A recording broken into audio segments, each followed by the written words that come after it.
Hello everyone, ಎಲ್ಲರಿಗೂ ನಮಸ್ಕಾರ. Welcome back to my channel. Friends, ಇವತ್ತು ಬ್ರೇಕ್ಫಾಸ್ಟ್ ರೆಸಿಪಿ ಶಾವಿಗೆ ಉಪ್ಪಿಟ್ಟು ಮಾಡ್ತಾ ಇದ್ದೀನಿ. ನೀವು ನಾನು ತೋರಿಸ್ತಕ್ಕಂಥ ಈ ವಿಧಾನದಲ್ಲಿ ಶಾವಿಗೆ ಉಪ್ಪಿಟ್ಟು ಮಾಡಿದರೆ ತುಂಬ ಚೆನ್ನಾಗಿ ಬರುತ್ತೆ. ಹೇಗೆ ಮಾಡೋದು ನೋಡೋಣ. ನಾನಿಲ್ಲಿ ಒಂದು 2 ದೊಡ್ಡ ಈರುಳ್ಳಿಯನ್ನು ಈ ರೀತಿ ಕಟ್ ಮಾಡಿ ಇಟ್ಕೊಂಡಿದ್ದೀನಿ. ಒಂದು ಅರ್ಧ ಕಪ್ಪಷ್ಟು ಬೀನ್ಸನ್ನು ಸಣ್ಣದಾಗಿ ಕಟ್ ಮಾಡ್ಕೊಂಡಿದ್ದೀನಿ.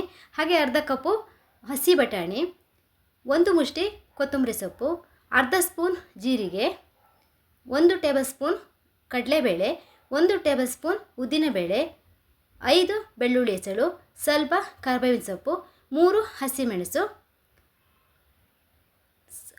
ಸ್ವಲ್ಪ ಸಾಸಿವೆ, ಒಗ್ಗರಣೆಗೆ ಎಣ್ಣೆ, ರುಚಿಗೆ ತಕ್ಕಷ್ಟು ಉಪ್ಪು. ಹಾಗೆ ನಾನಿಲ್ಲಿ ಗಣೇಶ ಶಾವಿಗೆಯನ್ನು ತೆಗೆದುಕೊಂಡಿದ್ದೀನಿ. ಹುರಿದಿರ್ತಕ್ಕಂಥ ಶಾವಿಗೆ. ನೀವು ಯಾವ ಶಾವಿಗೆಯನ್ನು ಬೇಕಾದರೂ ತೆಗೆದುಕೊಳ್ಬೋದು. ಶಾವಿಗೆಯನ್ನು ಹುರಿಬೇಕನ್ನೋ ನೆಸೆಸಿಟಿ ಇಲ್ಲ. ಒಂದು ಪಾತ್ರೆಗೆ ನೀರನ್ನು ಹಾಕಿ ನೀರನ್ನು ಕುದಿಲಿಕ್ಕೆ ಇಡಬೇಕು. ನೀರನ್ನು ಅಳತೆ ಮಾಡುವ ಅಗತ್ಯತೆ ಇಲ್ಲ, ಯಾಕಂದರೆ ನಾವಿಲ್ಲಿ ನೀರನ್ನು ಬಸ್ಕೊಳ್ತೀವಿ.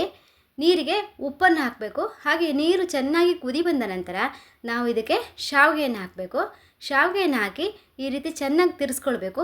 ಒಂದು 4 ನಿಮಿಷ ಶಾವಿಗೆಯನ್ನು ಬೇಯಿಸ್ಕೊಂಡ್ರೆ ಸಾಕು.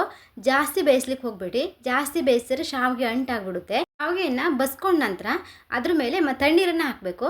ಇಲ್ಲ ಅಂದರೆ ಶಾವಿಗೆ ಜಾಸ್ತಿ ಬೆಂದ್ಕೊಳ್ಳುತ್ತೆ. ತಣ್ಣೀರು ಹಾಕಿ ಅದನ್ನು ಕೂಡ ಬಸ್ಕೊಳ್ಳಿ. ಈಗ ಒಂದು 4 ಟೇಬಲ್ ಸ್ಪೂನ್ ಎಣ್ಣೆ ಹಾಕಿ, ಎಣ್ಣೆ ಕಾದ ನಂತರ ಸಾಸಿವೆ ಹಾಕಿದ್ದೀನಿ. ಹಾಗೆ ಬೆಳ್ಳುಳ್ಳಿಯನ್ನು ಹಾಕಿದ್ದೀನಿ. ಈಗ ಕಡಲೆಬೇಳೆ, ಜೀರಿಗೆ ಹಾಗೆ ಉದ್ದಿನ ಬೇಳೆಯನ್ನು ಹಾಕಿದ್ದೀನಿ. ಈಗ ಫ್ರೈ ಮಾಡಿ ನಂತರ ಇದಕ್ಕೆ ಹೆಚ್ಚಿಟ್ಕೊಂಡಿರ್ತಕ್ಕಂಥ ಹಸಿಮೆಣಸನ್ನು ಸೇರಿಸಿದ್ದೀನಿ. ಹಾಗೆ ಸ್ವಲ್ಪ ಫ್ರೈ ಮಾಡಿ ಈರುಳ್ಳಿಯನ್ನು ಕೂಡ ಸೇರಿಸ್ಕೊಳ್ತಾ ಇದ್ದೀನಿ. ಈರುಳ್ಳಿ 1 ನಿಮಿಷ ಫ್ರೈ ಆಗಬೇಕು.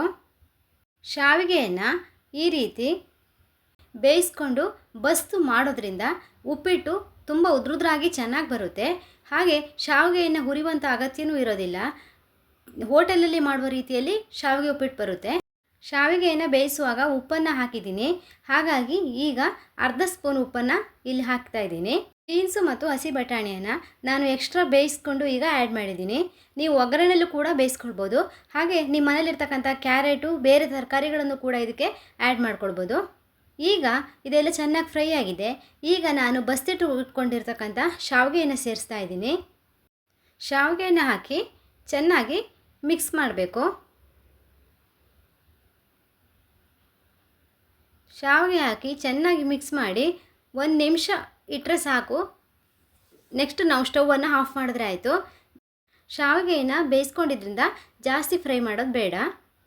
ಇದಕ್ಕೆ ಸ್ವಲ್ಪ ಕಾಯಿ ತುರಿಯನ್ನು ಸೇರಿಸ್ಕೊಂಡ್ರೆ ಇನ್ನೂ ಟೇಸ್ಟ್ ಚೆನ್ನಾಗಿ ಬರುತ್ತೆ. ಬಟ್ ನಾನಿಲ್ಲಿ ಕಾಯಿ ತುರಿಯನ್ನು ಸೇರಿಸಿಲ್ಲ.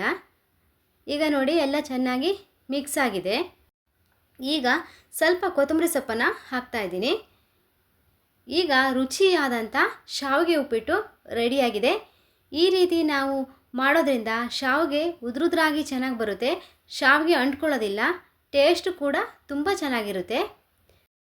ನೀವು ಒಮ್ಮೆ ಇದನ್ನು ಟ್ರೈ ಮಾಡಿ ನೋಡಿ, ತುಂಬ ಚೆನ್ನಾಗಿ ಬರುತ್ತೆ.